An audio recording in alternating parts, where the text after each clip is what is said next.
ഇത്തരത്തിൽ ഒരു വീഡിയോ ചെയ്യാൻ സമയമായിട്ടില്ല, എനിക്ക് നന്നായിട്ടറിയാം. പക്ഷേ എന്താ ചെയ്യാൻ പറ്റുക എന്ന് വെച്ചാൽ, ദിവസവും ഇങ്ങനെ ആളുകൾ എൻ്റെ വാട്സപ്പിലേക്കും എനിക്ക് മെസ്സേജ് ഇട്ടും അല്ലാതെയും ചോദിച്ചുകൊണ്ടിരിക്കുകയാണ്, ശമ്പള പരിഷ്കരണം എന്തായി സാർ, ശമ്പള പരിഷ്കരണം പറയുന്ന കേട്ടത് ഞാനാണ് ശമ്പള പരിഷ്കരണം ചെയ്യുന്നത്. അല്ല, എന്നോട് ചോദിക്കുന്നതിൽ തെറ്റ് പറയാൻ പറ്റത്തില്ല, നമ്മൾ ധാരാളം വീഡിയോ ചെയ്തതാണ്, അതുകൊണ്ടാണ് അവർ ചോദിക്കുന്നത്.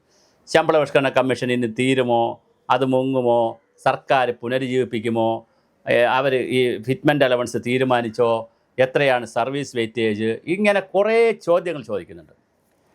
ഈ ചോദ്യങ്ങളുടെ എല്ലാം ഒരു ഉത്തരം പറയാൻ കഴിയുന്നത് മാർച്ച് മാസം 16 തോന്നുന്നു, മാർച്ച് 16, ഏപ്രിൽ 16, മെയ് 16, ജൂൺ, അതെ, മാർച്ച് മാസം 16 തീയതിയാണ് ശമ്പള കമ്മീഷനെ വച്ചത്.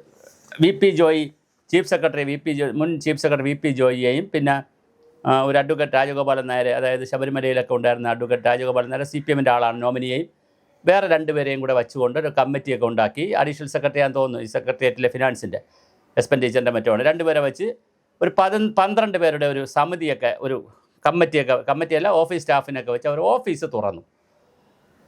പിണറായി വിജയൻ്റെ അവസാന കാലത്തെ ലാസ്റ്റ് ക്യാബിനറ്റിനോ മറ്റോ ആണ് ഈ 14 പേരെ വെച്ചു തോന്നുന്നു. ഈ 14 പേരെ വയ്ക്കാനുള്ള അവർ നേരത്തെ വെച്ചു, അതിനെ റാറ്റിഫൈ ചെയ്ത് കൊടുത്തു വച്ചവരെ, അതിനെ ക്യാബിനറ്റ് വെച്ച് അവരുടെ ഓഫീസ് പ്രവർത്തനം തുടങ്ങി.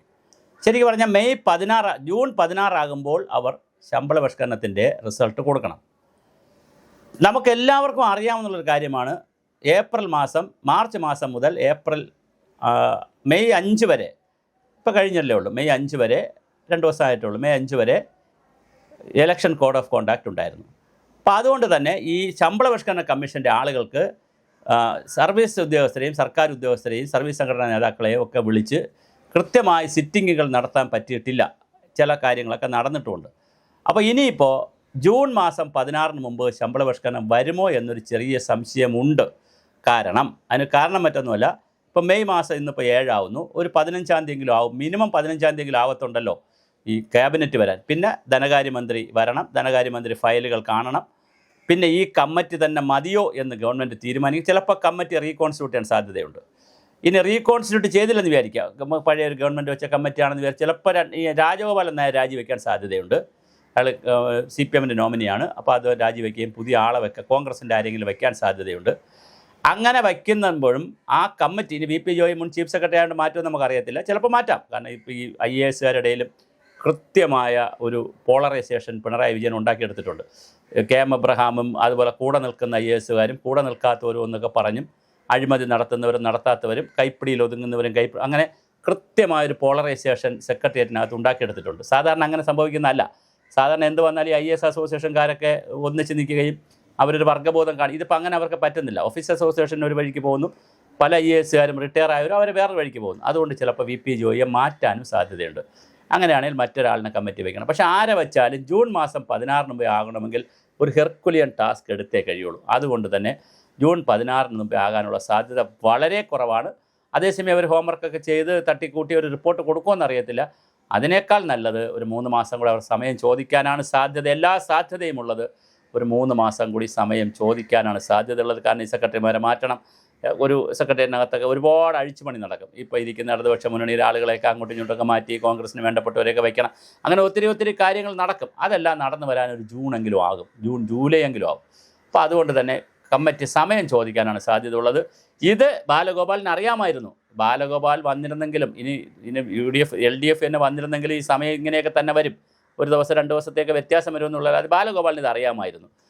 പക്ഷേ എന്തായാലും അദ്ദേഹം ജയിച്ചു. പക്ഷേ അദ്ദേഹത്തിന് അവസാനം വെള്ളം കുടിച്ചാണ് പുള്ളി ജയിച്ചത്, 1500 വോട്ടിന് മറ്റാണ് ജയിച്ചത്.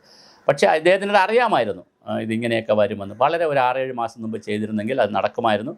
ഇനിയിപ്പോൾ ദിവസവും എന്നെ വിളിക്കേണ്ട, ശമ്പള പരിഷ്കരണത്തിൻ്റെ പേപ്പറുകൾ അവിടെ നീങ്ങുന്നതേ ഉള്ളൂ. ഫിറ്റ്മെൻറ്റ് അലവൻസ് തീരുമാനിച്ചിട്ടില്ല, സർവീസ് വെയിറ്റേജ് തീരുമാനിച്ചിട്ടില്ല. അത് തീരുമാനിച്ചെങ്കിൽ നമുക്കറിയാൻ പറ്റുമായിരുന്നു, അല്ലെങ്കിൽ പത്രത്തിലോ ചാനലിലോ ഒക്കെ വരുമായിരുന്നു. അതിൻ്റെ വാർത്തകളൊന്നും പുറത്ത് വന്നിട്ടില്ല. സർവീസ് സംഘടനയുമായിട്ടുള്ള യോഗം ചേർന്നിട്ടില്ല. ഈ മാത്രമല്ല, അനാമലി കൊടുക്കാൻ അവസരമുണ്ട് പലർക്കും. അനാമലി പറയാൻ കഴിഞ്ഞ കാലത്തുള്ള അനാമലികൾ കൊടുത്തവർ കാണും, പരാതി കൊടുത്തവർ കാണും, സജഷൻസ് കൊടുത്തവർ കാണും. പിന്നെ പബ്ലിക്കിൽ നിന്ന് സജഷൻസ് ക്ഷണിക്കാൻ ചിലപ്പോൾ സാധ്യതയുണ്ട്. അത് ഓരോ കമ്മീഷൻ ഓരോ രൂപത്തിലാണ്. ചിലപ്പോൾ വെബ്സൈറ്റ് വഴിയും അല്ലാതെയൊക്കെ പത്രങ്ങളിൽ ന്യൂസ് കൊടുത്തുകൊണ്ട് ആളുകൾക്ക് നിർദ്ദേശങ്ങൾ സമർപ്പിക്കാമെന്നൊരു ചാൻസ് ചിലപ്പോൾ കൊടുക്കാൻ സാധ്യതയുണ്ട്.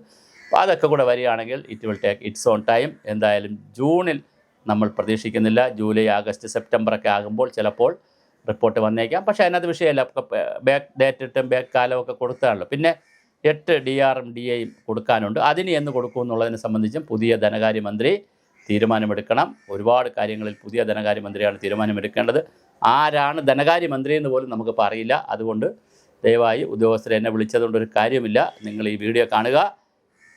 Let us wait for some time.